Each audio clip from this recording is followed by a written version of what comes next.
Welcome to our Dev Diaries. I'm Joel Wade, senior producer of The Godfather II, the game. We're at EA Redwood Shore Studios to show you some of the people and personalities involved in making the game.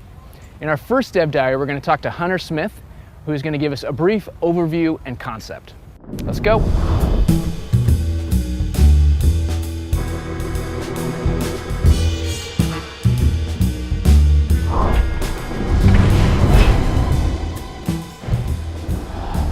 So when we finished Godfather 1, we spent a lot of time thinking about what do we do well, what do we need to improve.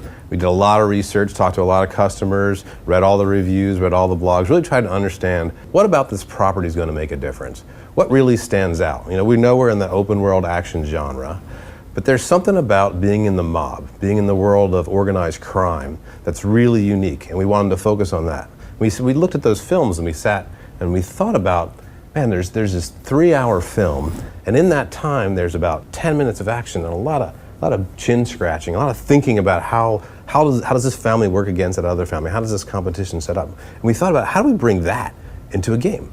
There's lots of disorganized crime going on in all the other open world games, but none of them are organized. None of them have this layer where you get to sit back and think like a Don, make decisions about your family, what you're going to do and how you're going to be successful. And that's what we really think we're bringing to the table to make Godfather 2 stand out from the crowd in the open world genre.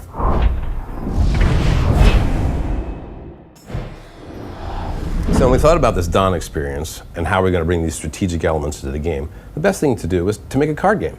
So we made a card game with sort of our rule sets to try to keep them as simple and as focused as possible so it's easy to understand. And different people played as each one of the families, just like the families will be playing in the game. And the designer's job was to sit there and sort of predict what people were going to do, but also watch people, see how they reacted, because they don't necessarily make logical decisions. If they're going down the path trying to take up this racket to own this organized crime ring, and you take it away from them, they act emotionally. And we wanted to figure out how those emotional actions we can program them into our AI, so they felt as real as possible when you were playing the game.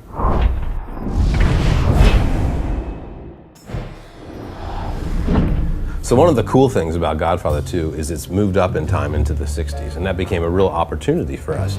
The music's cool, the clothing's cool, the cars are cool, the locations become more interesting. And so it was really fun for us to kind of research inside of that space. But what was also really cool about that time was there's a lot of history, and there's actually some declassified information in the last couple of years about what was going on with Castro and Cuba and the Cuban Revolution, and the mob and the CIA. And that's some intrigue we were able to bring inside to deepen our story in Godfather 2.